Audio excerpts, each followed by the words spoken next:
अस्सलाम वालेकुम गाइस। आज चावल के आटे के लड्डू बन रहे हैं घर में।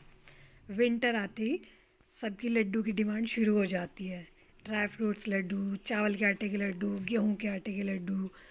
और आजकल तो आप देखते ही हो कि मतलब कितना different types of variety laddu laddu laddu. तो हमने भी सोचा चलो विंटर है, विंटर का थोड़ा लुत्फ़ उठाया जाए और कुछ अच्छे से लड्डू बनाए जाएँ। कोई कहता है कि गेहूं के आटे के बनाओ, कोई कहता है चावल के आटे के बनाओ। फिर बहन को लगा कि चलो चावल के आटे के बनाते हैं, तो उन्होंने यहाँ पर धान की, कुछ लोग कहते हैं कि धान की, चावल की, तो यहाँ पर एक अच्छा सा फाइन पाउडर बना हुआ चावल के आटे का लड्डू बनाना शुरू किया। इसमें जाता है तेल, ड्राई फ्रूट्स, चावल, और आप कुछ लोग जैगरी लेते हैं यहाँ पर ना, कुछ शक्कर भी डालते हैं, तो हमने यहाँ पर जैगरी का इस्तेमाल किया है। और जैगरी भी आजकल ना एक मसाले वाली होती है और एक वैसी होती है, तो ये बिना मसाले वाली जैगरी जाती है इसमें। मसाले वाली भी होती है जिसके ऊपर नारियल और जिसको वाइट करते हैं ना, इम्प्योरिटीज़ रिमूव करते हैं, तो मसाला इस्तेमाल करते हैं, तो वो वाला अच्छा नहीं होता है। तो इसके लिए हम ये वाला प्लेन गुड़ इस्तेमाल करते हैं। अब आपने देखा कि मैंने पहले कढ़ाई को चढ़ाया और फिर इसमें साबूदाना, एक मोटे बेस की कढ़ाई लो और उसमें घी डाला, और फिर इसमें आप ना घी को अच्छा सा हल्का सा गर्म करना है और फिर उसमें गोंद डालना है। गोंद जो होता है ये आपको पेट के लिए बहुत फ़ायदेमंद होता है, और ये ना ऐसे बिल्कुल मोटा मोटा हो जाता है, फूल जाता है बिल्कुल ना, जैसे कि आप मखाना होता है ना, मखाना या फिर पॉपकॉर्न होता है, वैसे हो जाता है। अब उसको हल्का सा ब्राउन, मतलब थोड़ा सा गर्म कर कर आपने निकाल लेना है। जैसे ये पर आप देख सकते हो, ये मैंने यहाँ पर निकाला। अब उसमें और घी डालकर बादाम को थोड़ा सा भूना। आप बादाम, मैंने यहाँ पर 250 ग्राम बादाम लिए हैं। अब आप अपने अकॉर्डिंग 250 ग्राम, जितना ड्राई फ्रूट्स होंगे, ज़्यादा होंगे उतना अच्छा बनता है ये ना।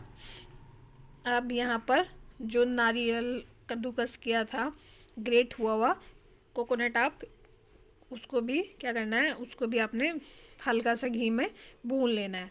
ज़्यादा मतलब उसको ज़्यादा नहीं, ब्राउन नहीं करना है, बस हल्का सा घी में हो जाए, और वो ताकि उसमें क्रंच बना है और वो एज ए प्रिजर्वेटिव की भी तरह काम आए ना।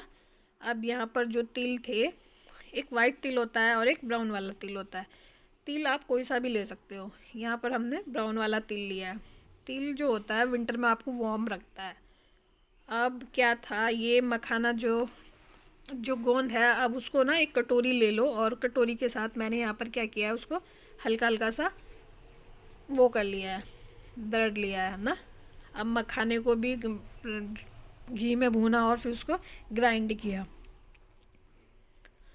मखाना। अब इसमें जो और सारे ड्राई फ्रूट्स बचे हुए हैं उसको आप हल्का हल्का सा, मतलब ज़्यादा उसको फाइन पाउडर नहीं बनाना है, थोड़ा थोड़ा सा उसमें थोड़ा मोटापन भी रहना चाहिए। हल्का हल्का सा मिक्सर को हल्का सा ऑन करें, फिर ऑफ़ करें, ऑन करें, ऑफ़ करें।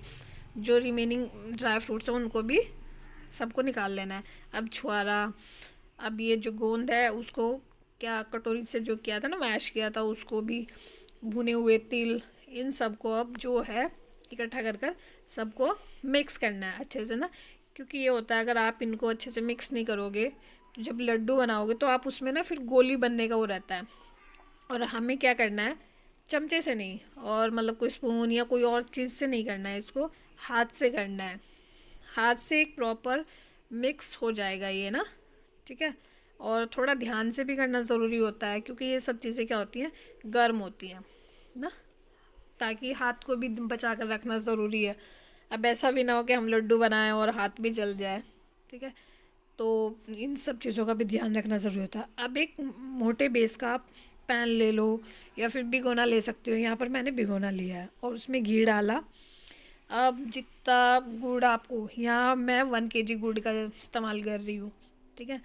और ये प्लेन गुड़ है, आप मसाले वाला गुड़ नहीं लेना, क्योंकि मसाले वाला गुड़ जो होता है वो लड्डू के लिए अच्छा नहीं होता है। मसाले वाला इन द सेंस कि जैसे आप कह सकते हो ना, इम्प्योरिटीज़ हटाने के लिए हम मसाले का इस्तेमाल करते हैं ना, गुड़ बनाने वाले वो। अब जो चावल का आटा था उसको जब सबसे पहले भूना था, अब उन ड्राई फ्रूट्स में आपने क्या करना है, मिक्स कर लेना है और थोड़ा थोड़ा डालना है, ताकि वो अच्छे से प्रॉपर मिक्स हो जाए। जैसे आप देख सकते हो अब सब चीज़ें मिक्स हो गई ना, और इनको अब अच्छे से हाथ से पूरा वो करना है। ये आटा भी अब ठंडा हो चुका है, ज़्यादा मतलब गर्म नहीं है। अब जो गुड़ की चाशनी बनाई है हमने, गुड़ को यहाँ पर गुड़ और जो घी है और पानी है उसको ज़्यादा नहीं पकाना है, ठीक है, हल्का सा बस गर्म करना है जिससे गुड़ मेल्ट हो जाए। क्योंकि अगर हमने इसको एक तार का या फिर थोड़ा ज़्यादा भी किया तो जो हमारे लड्डू है ना वो ज़्यादा बनकर टाइट हो जाएंगे। तो अब देखो हम उसको अच्छे से हाथ से मिक्स किया और लड्डू को हल्के हाथ से बनाओ। अब यहाँ पर देखो इतने सारे लड्डू बनकर तैयार हो गए। हालांकि जो गुड़ की चाशनी थी वो इतनी नहीं बन पाई थी जितना ये सब मटेरियल था, तो उसको फिर थोड़ा सा बचा कर रखना पड़ा। लड्डू बनकर इतने अच्छे बने ना, आपको क्या बताऊँ, आप लोग भी ट्राई करना और फिर मुझे कमेंट में बताना कि आप लोगों को ये वाले लड्डू कैसे लगे। वैसे तो